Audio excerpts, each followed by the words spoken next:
Assalamualaikum warahmatullahi wabarakatuh. Semangat pagi dan salam sehat untuk kita semua. Sahabat HP, dimanapun Anda berada, jumpa kembali dengan saya, Mukhtar Amin, Bidai Suara pada Studi Ketanggaran dan Perbendaharaan. Pada kesempatan kali ini, kita akan membahas mengenai Kapita Selekta, pengujian, dan pembayaran tagihan. Kapita Selekta adalah kumpulan soal-soal yang dimaksudkan sebagai persiapan menghadapi ujian. Baik, pada kesempatan sebelumnya sudah saya berikan link Google Form ya terkait dengan soal Kapita Selekta ini, dan sampai saat ini sudah masuk 88 jawaban. Bisa kita lihat ringkasannya. Rata-ratanya adalah 72,61. Kemudian rentang poinnya ini antara 21 sampai 99. Kalau dilihat dari kata-kata ini sudah di atas ambang batas kelulusan ya, 60. Tapi kalau kita lihat di rentang poin, ini masih ada beberapa yang nilainya di bawah 60. Oke, di sini ada beberapa pertanyaan yang sering terlewatkan, yaitu pertanyaan yang peserta menjawab salah itu lebih banyak. Misalkan di pertanyaan yang nomor 27, ini hanya 37 yang menjawab benar dari 88. Baik, untuk lengkapnya mungkin kita bahas saja ya satu persatu soal Kapita Selekta, pengujian dan pembayaran tagihan.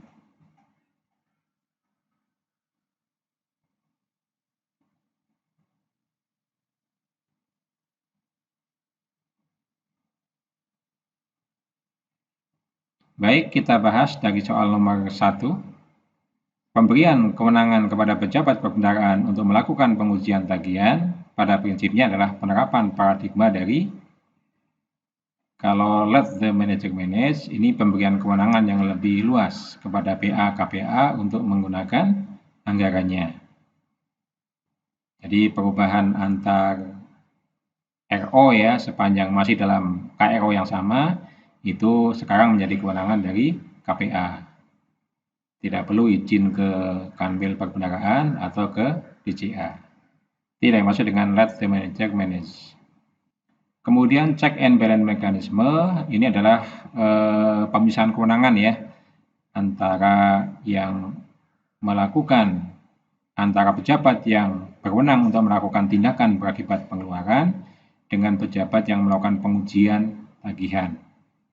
Pejabat yang berwenang untuk melakukan tindakan. Kemudian check and balance mekanisme ini adalah pemisahan kewenangan ya antara pejabat yang berwenang melakukan tindakan yang berakibat pengeluaran yaitu PPK dengan pejabat yang berwenang melakukan pengujian tagihan yaitu PPSPM.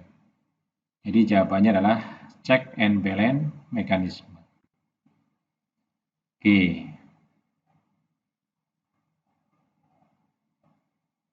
Nomor 2, salah satu prinsip yang terkait dengan pengujian dan pembayaran tagihan dalam pasal 21 Undang-Undang Nomor 1 Tahun 2004 adalah pembayaran atas beban APBN atau APBD tidak boleh dilakukan sebelum barang dan atau jasa diterima. Ini adalah prinsip dasarnya atau prinsip umumnya. Sedangkan dalam perkembangannya ada dinamika-dinamika yang mana ada satu kegiatan yang harus dilakukan pembayarannya dulu. Misalkan terkait dengan uang muka pekerjaan konstruksi. Kemudian misalkan untuk sewa gedung, kita menyewa gedung kantor untuk jangka waktu 1 tahun atau lebih. Tentunya si pihak yang menyewakan tidak mau dibayar belakangan. Pastinya akan meminta pembayaran dulu, baru gedungnya boleh kita tempati. Kemudian beasiswa, ya, ketika kita mengirimkan pegawai kita untuk mengikuti pendidikan di salah satu perguruan tinggi, juga membayar SPP-nya di depan, baru boleh mengikuti perkuliahan. Nah, kalau seperti itu ada pengecualian, ya, itu diatur di PMK 145 tahun 2017. Di situ pembayaran bisa dilakukan dengan jaminan yang bisa berupa surat jaminan, garansi bank, atau SPK PBJ, ya, surat pernyataan kesanggupan untuk melakukan pengadaan barang dan jasa, ataupun semacam komitmen, surat komitmen dari penyedia. Itu pengecualian dari pasal 21 Undang-Undang Nomor 1 Tahun 2004. Jadi prinsipnya adalah pembayaran atas beban APBN atau APBD tidak boleh dilakukan sebelum barang atau jasa diterima. Kemudian yang ketiga, bendahara pengeluaran melakukan pembayaran dari uang persediaan yang dikelolanya setelah meneliti kelengkapan perintah pembayaran yang diterbitkan oleh pejabat yang berwenang, yaitu PPK. Kemudian menguji kebenaran perhitungan tagihan yang tercantum dalam perintah pembayaran, serta jadi pengujian yang dilakukan oleh bendahara ini paling nggak ada 3, ya. Meneliti kelengkapan pembayaran, yang kedua meneliti kebenaran perhitungan, dan yang ketiga menguji atau meneliti ketersediaan dana. Ada dananya atau enggak? Di DIPA masih ada pagunya apa enggak? Masih ada saldo pagunya apa enggak? Jadi jawaban yang paling tepat adalah menguji ketersediaan dana yang bersangkutan. Kalau menguji kebenaran SPM, ini kewenangan KPPN. Menguji kebenaran SP2D, ini enggak ada, ya, SP2D diuji lagi. SP2D kan sudah produk terakhir, ya, pencairan dana. Kemudian menguji ketersediaan barang jasa yang bersangkutan, ini mungkin kewenangan dari PPK, ya, atau panitia pengadaan, pejabat pengadaan. Baik, kita lanjutkan, ya. Jadi nomor 3 jawabannya adalah menguji ketersediaan dana yang bersangkutan. Kemudian nomor 4, pengujian kebenaran output dari suatu kegiatan termasuk dalam pengujian. Nah, ini lingkup pengujian, ya, di dalam mekanisme pembayaran. Kita kenal ada 3 jenis pengujian. Pertama pengujian wet matachet, yang kedua reh matachet, dan yang ketiga dul matachet. Pengujian wet matachet itu pengujian dari aspek hukum. Apakah yang kita bayar ini bertentangan dengan hukum apa enggak? Dengan undang-undang, dengan PP, dengan PMK, dengan Perdirjen.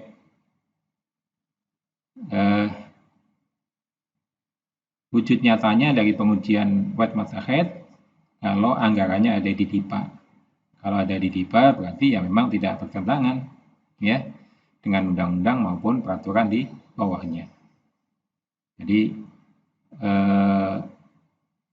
penerapan dari pengujian wet matachet adalah anggarannya ada di DIPA. Sudah. Kemudian yang kedua pengujian reh matachet, pengujian dari aspek hak. Apakah si pihak yang mengajukan tagihan itu memiliki hak tagih kepada negara? Ini kita bisa lihat dari apakah dia memiliki perjanjian, ya, dengan pemerintah melalui misalkan SPK ataupun kontrak, ya, ataupun kwitansi. Ini kalau penyedia.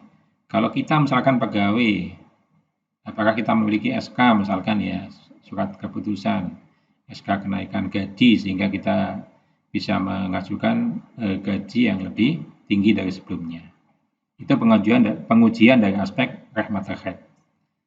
Jadi wet matachet pengujian dari aspek hukum, apakah yang ditagihkan kepada negara itu tidak bertentangan dengan hukum. Kemudian aspek rahmatahid, apakah si pihak penagih betul-betul memiliki hak untuk menagih kepada negara.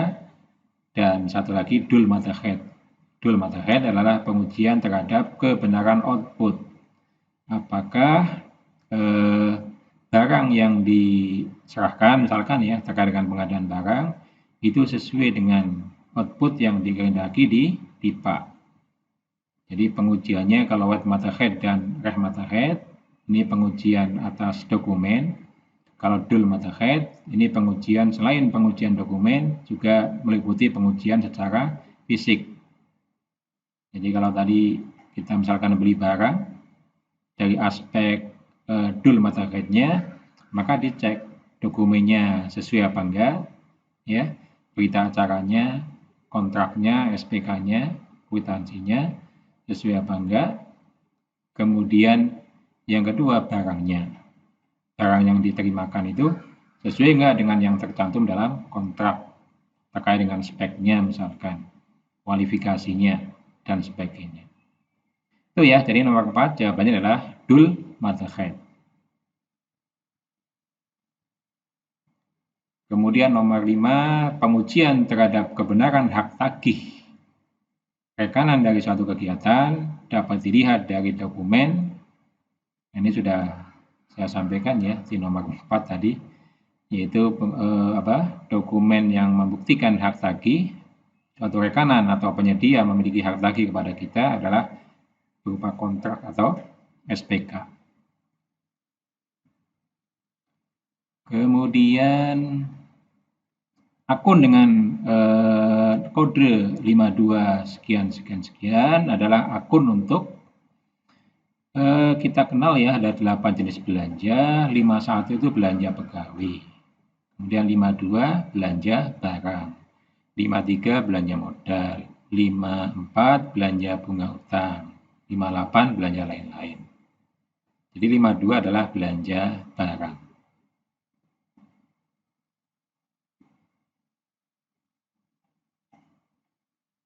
Kemudian nomor 7 yang tidak termasuk kelompok belanja modal adalah yang tidak termasuk kelompok belanja modal. Belanja modal adalah belanja yang dimaksudkan untuk memperoleh atau menambah aset tetap atau aset lainnya. Kalau memperoleh berarti memperoleh aset tetap ya, berarti memperoleh aset yang nilainya di atas yang nilainya. Kalau untuk memperoleh aset tetap berarti harus memenuhi definisi aset tetap, yaitu berwujud, kemudian memiliki masa atau usia lebih dari 1 tahun, kemudian digunakan sendiri, kemudian nilainya lebih dari batas minimum kapitalisasi, yaitu 1 juta ke atas untuk peralatan dan mesin, 25 juta ke atas untuk gedung dan bangunan. Kemudian kalau pengeluaran untuk menambah aset tetap atau aset lainnya, maka harus memenuhi kriteria menambah usia, menambah manfaat, atau menambah mutu atau kualitas. Itu definisi belanja modal ya. Definisi belanja modal yaitu pengeluaran untuk perolehan atau penambahan aset tetap atau aset lainnya. Kita lihat di sini pengadaan bangunan gedung yang berfungsi sebagai perkantoran. Ya, ini masuk belanja modal. Kemudian belanja untuk kelengkapan sarana dan prasarana sepanjang nilainya di atas kapitalisasi. Betul. Kemudian biaya-biaya untuk rehabilitasi, renovasi, dan restorasi. Ini juga masuk dalam kriteria belanja modal. Jadi yang tidak masuk dalam kriteria belanja modal adalah pemeliharaan sehari-hari gedung kantor. Ini masuk dalam belanja barang. Akunnya tadi 52, kemudian sub akunnya 523 belanja pemeliharaan. Ini kalau dalam istilah akuntansi dinamakan revenue expenditure. Jadi untuk yang pengeluaran belanja modal itu capital expenditure. Kalau untuk pengeluaran yang sehari-hari ini, pemeliharaan perkantoran, gedung sehari-hari perkantoran, ini revenue expenditure, menjadi beban. Kalau tadi yang capital expenditure itu menambah aset. Baik, jadi jawabannya adalah biaya pemeliharaan sehari-hari gedung kantor. Baik, kita lanjutkan ke nomor 8. Akun belanja pegawai dikelompokkan ke dalam akun. Tadi sudah saya sampaikan, belanja pegawai kode akunnya adalah 51. 51. Oke. Kemudian nomor 9, pembelian ban mobil dinas sebesar 4 juta rupiah termasuk jenis belanja. Pembelian ban mobil dinas ini berarti tadi pengeluaran penambahan aset tetap. Ya. Pengeluaran perolehan aset tetapnya itu pembelian mobilnya. Sedangkan pembelian ban mobilnya ini pengeluaran penambahan aset tetap. Apakah masuk sebagai belanja modal atau tidak? Kita kembalikan kepada kriterianya untuk pengeluaran setelah perolehan atau menambah aset tetap. Dia sifatnya menambah usia enggak? Menambah kualitas enggak? Menambah mutu enggak? Atau hanya mengembalikan kepada fungsi semula? Kalau hanya mengembalikan kepada fungsi semula, maka dia masuk dalam belanja barang. Nah, ban mobil ini adalah kategorinya mengembalikan kepada fungsi semula, ya, tidak menambah kualitas, tidak menambah mutu, tidak menambah usia mobil juga, tapi hanya mengembalikan kepada fungsi semula. Jadi namanya mobil ya harus ada bannya begitu. Maka ini masuk dalam kelompok belanja barang. Kelompok belanja barang.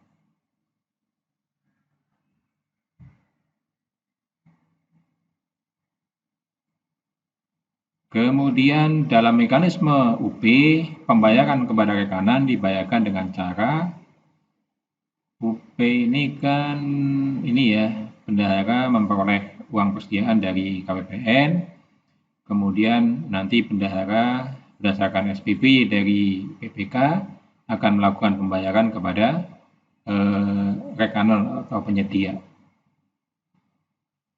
Jawabannya dibayar oleh bendahara pengeluaran melalui rekening bendahara secara tunai. Dibayar oleh bendahara pengeluaran melalui rekening bendahara secara tunai atau cek atau internet banking. Dibayar oleh KPA, dibayar oleh PPK. Jadi jawabannya dibayar oleh bendahara. Nah, mekanisme pembayaran oleh bendahara ini bisa tunai, bisa juga melalui internet banking. Jadi jawabannya yang kedua ini, dibayar oleh bendahara pengeluaran melalui rekening bendahara secara tunai atau cek atau internet banking. Selanjutnya, mekanisme LS bendahara dibayarkan dengan cara, nah kalau LS bendahara ini bendahara menerima uang dari KPPN, ya, dari LS SP2 dari LS bendahara, kemudian nanti uangnya dibayarkan kepada pihak yang berhak.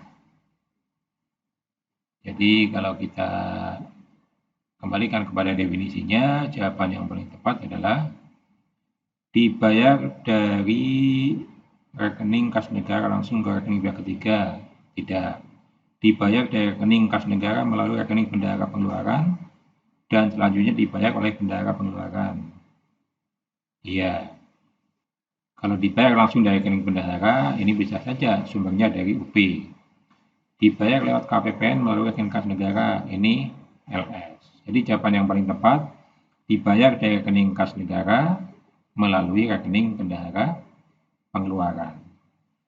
Dan selanjutnya dibayar oleh bendahara pengeluaran. Oke. Pengajuan SPM UP ke KPPN harus dilampiri dengan dokumen SPMUP berarti ini masih berupa apa? Permintaan uang muka. Belum ada pengeluaran oleh bendahara. Maka belum ada kwitansi, belum ada SPTB, belum ada berita acara pembayaran juga. Jadi yang paling tepat adalah surat pernyataan dari KPA bahwa dana tersebut tidak akan dipakai untuk pembayaran yang sifatnya LS. Baik, kita lanjutkan ke soal nomor 13. Berdasarkan peraturan, SPMUP dapat diajukan oleh satuan kerja. SPMUP ini dapat diajukan segera setelah DIPA terima. Tentunya setelah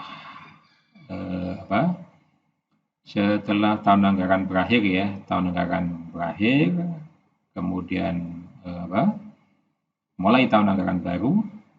Nah, pada hari kedua tahun anggaran baru, sepanjang sudah lengkap pejabat perbendaharaannya, di situ sudah bisa langsung mengajukan SPMUP ke KPPN. Oke, kita lanjutkan. Surat pernyataan dari kuasa pengguna anggaran sebagai lampiran SPMTUP tidak memuat. Surat pernyataan KPA sebagai lampiran TUP tidak memuat. Dana tambahan UP akan digunakan untuk keperluan mendesak. Ya, ini memuat ya. Kemudian apabila terdapat sisa TUP harus disetorkan kas negara. Ini juga harus termuat. Kemudian tidak untuk membiayai pengeluaran yang seharusnya dibayarkan secara langsung. Ini juga. Jadi yang tidak dimuat dalam pernyataan TUP adalah dana akan digunakan selama 1 tahun. Dana hanya akan digunakan selama 1 bulan ya, jadi bukan 1 tahun. Baik, jadi jawabannya dana akan digunakan selama 1 tahun. Kemudian pembelian printer sebesar 1,5 juta dibebankan kepada akun. Nah, ini kita kembalikan kepada definisinya ya. Apakah printer ini masuk dalam aset tetap? Apakah dia berwujud? Apakah dia memiliki masa manfaat lebih dari 1 tahun? Kemudian apakah dia digunakan sendiri? Kemudian apakah dia memiliki nilai di atas 1 juta atau 1 juta ke atas? Kalau kita lihat ya, printer itu bisa berwujud, kemudian bisa digunakan lebih dari 1 tahun. Kemudian nilainya juga 1,5 juta, di atas 1 juta. Sehingga masuk dalam kelompok belanja modal. Oke ya, jawabannya belanja modal. Kita lanjutkan. Tanda tangan lunas dibayar pada kwitansi UP ditandatangani oleh lunas dibayar. Jadi di kwitansi UP itu ada 2 paling enggak tanda tangan ya. Setuju dibayar itu oleh PPK dan lunas dibayar oleh bendahara. Jadi PPK memerintahkan pembayaran, setuju dibayar, kemudian bendahara melaksanakan pembayaran, lunas dibayar oleh bendahara pengeluaran. Oke, kita lanjutkan ke nomor 17. Kwitansi digunakan untuk perjanjian pengadaan barang atau jasa dengan nilai. Ini kalau kita kembalikan ke aturan PBJ ya, kwitansi itu untuk sampai dengan 50 juta. Sampai dengan 50 juta. Sampai dengan 10 juta ini bisa bukti pembelian. Sampai dengan 50 juta ini bisa kwitansi. Kemudian di atas kwitansi nanti ya, di atas 50 juta sampai 200 juta ini bisa SPK, surat perintah kerja. Di atasnya nanti ada surat perjanjian atau kontrak. Baik, jadi jawabannya adalah sampai dengan 50 juta.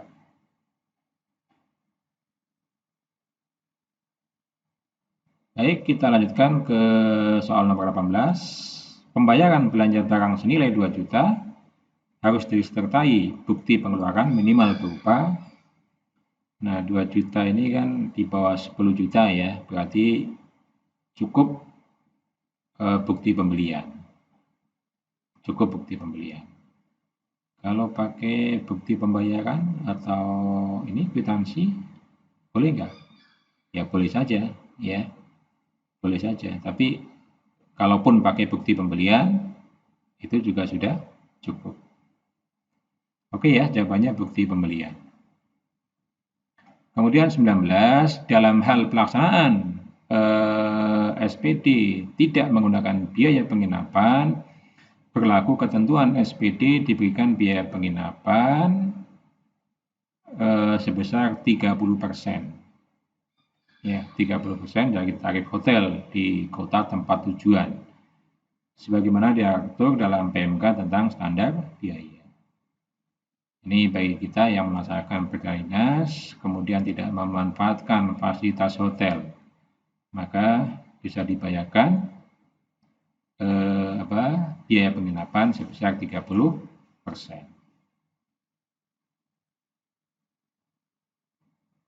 Kemudian nomor 20, uang harian besarnya ditetapkan dengan tarif tertentu secara lamsam dan meliputi uang makan, uang saku, dan ini komponen uang harian ya. Komponen uang harian itu ada 3. Pertama uang makan, yang kedua untuk uang saku, dan yang ketiga untuk transport lokal. Transport lokal. Jadi kalau kita melaksanakan perjalanan dinas biasa, ya, untuk keperluan dari hotel misalkan ya ke kantor yang mau kita tuju, itu ada transportnya, maka kita diberikan transport lokal. Kemudian untuk keperluan makan selama perjalanan dinas, kita diberikan uang makan. Kemudian untuk uang saku kita ya selama perjalanan kita diberikan uang saku. Full ya, uang makan, uang saku, dan transport lokal. Sedangkan kalau kita ikut diklat misalkan ya di asrama atau di hotel, karena kita tidak perlu transport ya dari kamar ke kelas, maka tidak ada transport lokal. Kemudian juga karena makannya sudah ditanggung di situ, sudah makan di hotel atau makan di asrama, maka juga tidak diberikan uang makan. Sehingga kalau kita ikut diklat di asramakan atau di hotel, yang diberikan kepada kita ada uang saku saja. Oke ya, jawabannya sudah cukup jelas. Jadi uang makan, uang saku, dan transport lokal. Kemudian nomor 21, kewenangan untuk menetapkan tingkat biaya perjalanan dinas dan alat transport yang digunakan untuk melaksanakan perjalanan dinas jabatan dengan memperhatikan kepentingan serta tujuan perjalanan dinas. Ini ada pada PPK. Jadi kewenangan menetapkan tingkat perjalanan dinas termasuk transport yang digunakan. Dulu kan ada kebijakan misalkan ya tidak boleh pakai maskapai yang mahal-mahal gitu, pakai maskapai yang berbiaya rendah. Ketika PPK menetapkan itu, maka itu bisa menjadi dasar untuk pelaksanaan perjalanan dinasnya.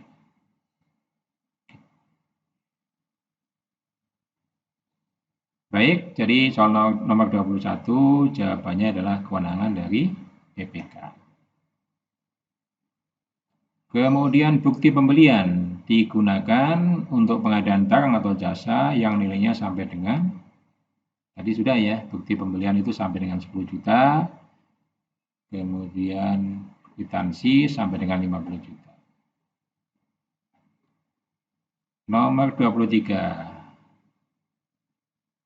Berikut ini yang bukan ketentuan pengajuan uang muka atau UP yang dananya dari PNBP. Ini terkait dengan UP PNBP.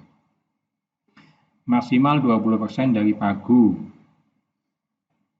Ya, diajukan terpisah dengan UP yang sumbernya dari rupiah murni. Ya.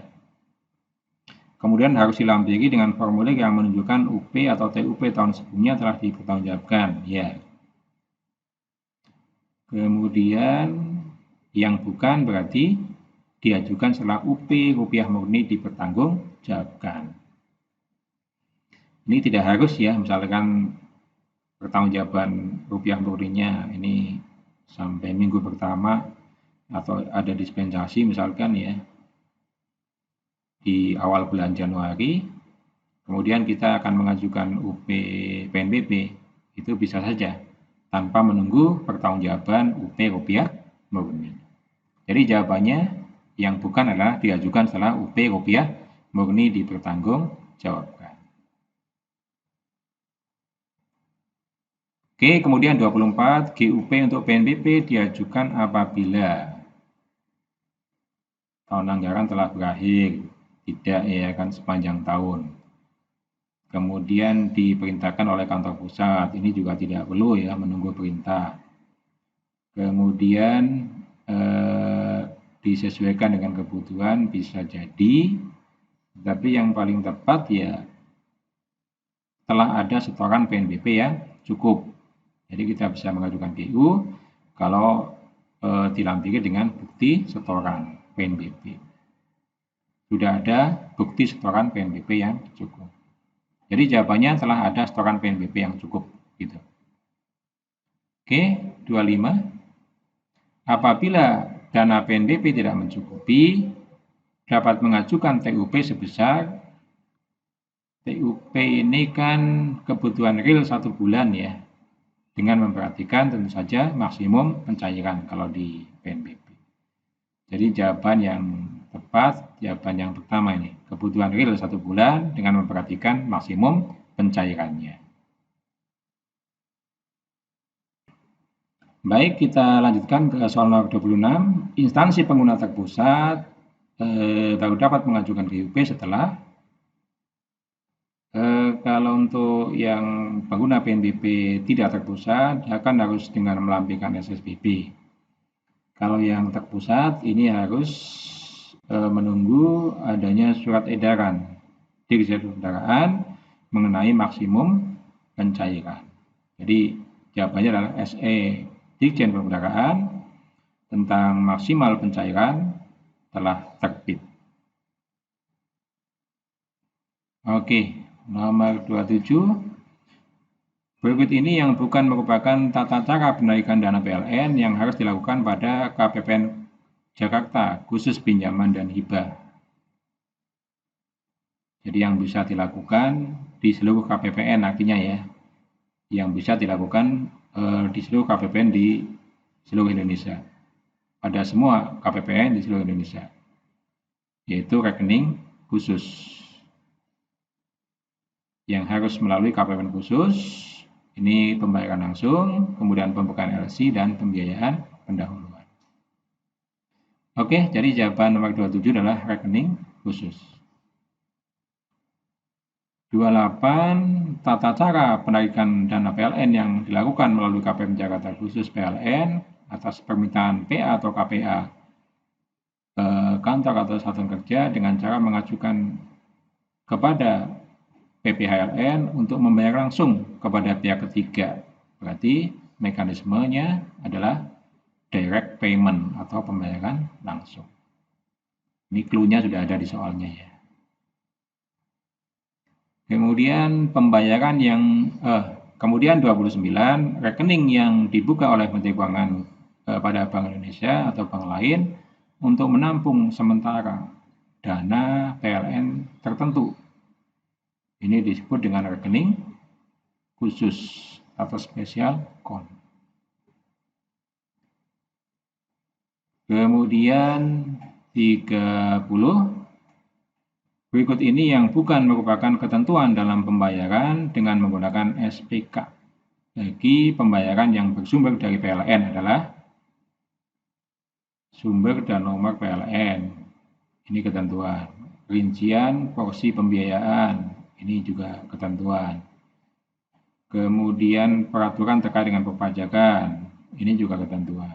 Jadi yang bukan adalah pembayaran harus dengan US dollar. Kemudian 31, pemberian kewenangan kepada KPA untuk merevisi POK pada prinsipnya adalah penerapan paradigma. Nah, ini sudah saya jelaskan ya tadi di soal nomor 1 kalau nggak salah.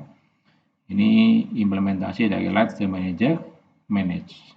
POK menjadi kewenangan dari KPA untuk melakukan revisi. Tidak perlu izin ke Kanwil, perbendaharaan, ataupun ke DJA.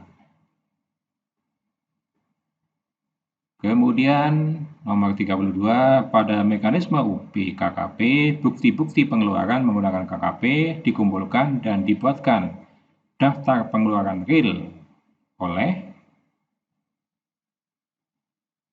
yang membuat daftar pengeluaran real ini adalah pemegang KKP-nya. Kemudian oleh pemegang KKP-nya, daftar pengeluaran real ini disampaikan kepada PPK untuk dibuatkan DPT, daftar permintaan tagihan. Ya, jadi ini daftar pengeluaran real ini dibuat oleh pemegang KKP. Kemudian 33, pada mekanisme pembayaran menggunakan KKP, DPT atau daftar pembayaran tagihan diterbitkan oleh, nah ini tadi ya sudah dijawab ya di soal nomor 32 oleh PPK. Jadi daftar pengeluaran real dibuat oleh pemegang KKP, diajukan kepada PPK, kemudian PPK akan membuat DPT. DPT kemudian disertai dengan SPPY, kemudian disampaikan kepada bendahara pengeluaran untuk diuji kebenarannya.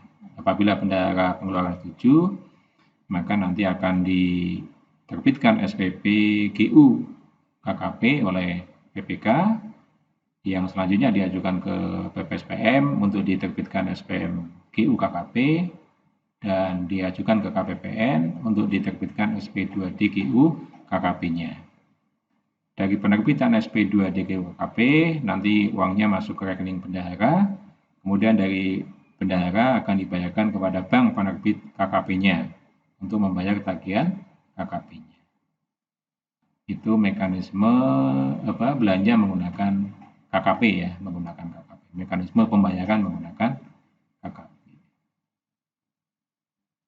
Baik, Bapak Ibu sekalian ya, sahabat HP, mungkin itu aja ya pembahasan kita terkait dengan Kapita Selecta, pengujian dan pembayaran tagihan. Mudah-mudahan yang kita pelajari ini bermanfaat, menambah konfidensi kita ya menghadapi ujian. Sampai bertemu lagi di lain kesempatan. Terima kasih. Assalamualaikum warahmatullahi wabarakatuh.